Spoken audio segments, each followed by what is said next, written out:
ഈ ഒരു new age കാലഘട്ടത്തിൽ ട്രഡീഷണൽ മീഡിയയുടെ പ്രസക്തി എന്താണ്? ട്രഡീഷണൽ മീഡിയ എൻ്റെ അഭിപ്രായത്തിൽ കുറേ കാലം കൂടി ഉണ്ടാവും. ഇതെന്താ വെച്ച് കഴിഞ്ഞാൽ നമ്മുടെ പേഷ്യൻസ് ലെവൽ കുറയുന്നതാണ് ഒരു പ്രശ്നം. പുതിയ തലമുറയ്ക്ക് ഇരുന്ന് ഒരു അരമണിക്കൂർ വായിക്കാനോ അരമണിക്കൂർ ടി വി കാണാനോ ഉള്ളൊരു ക്ഷമയില്ല. അവരിപ്പോൾ എന്തിലായാലും വായിക്കണമായാലും അവർക്ക് ഒരു 5-10 മിനിറ്റ് കഴിയുമ്പോഴേക്കും അത് മാറി അറ്റൻഷൻ വേറെ പോകും. പക്ഷേ ഒരു സാധനം നമ്മൾ എക്സ്പ്ലെയിൻ ചെയ്യണമെങ്കിൽ ഇപ്പോഴും ട്രഡീഷണൽ മീഡിയ വേണം. ഇപ്പം നോക്കൂ, ആമസോൺ, ഫ്ലിപ്കാർട്ട്, ഇവരുടെയൊക്കെ വർഷത്തിൽ ഏറ്റവും വലിയ സെയിൽ വരും ഈ ദീപാവലി സമയത്തിന്. അവരെല്ലാ പത്രത്തിൻ്റെ ഫ്രണ്ട് പേജ് കൊടുക്കുമല്ലോ. ഇപ്പം ആപ്പിളിൻ്റെ പുതിയ ലോഞ്ചിനും പത്രങ്ങൾ ഉപയോഗിച്ചല്ലോ.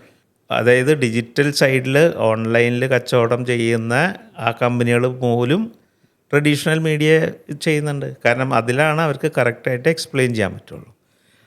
അപ്പോൾ അതിൻ്റെ ഒരു എപ്പോഴും ഉണ്ടാവും. എനിക്ക് തോന്നുന്നു പെട്ടെന്നൊന്നും അങ്ങനെ പോകുന്നില്ല. സംഗതി ചിലപ്പോൾ സർക്കുലേഷനിലോ അല്ലെങ്കിൽ വ്യൂവർഷിപ്പിലോ കുറച്ച് കുറവൊക്കെ വന്നിട്ടുണ്ടാവാം. പക്ഷെ അത് നിലനിൽക്കുന്നുള്ളത് തന്നെയാണ് എൻ്റെ വിശ്വാസം.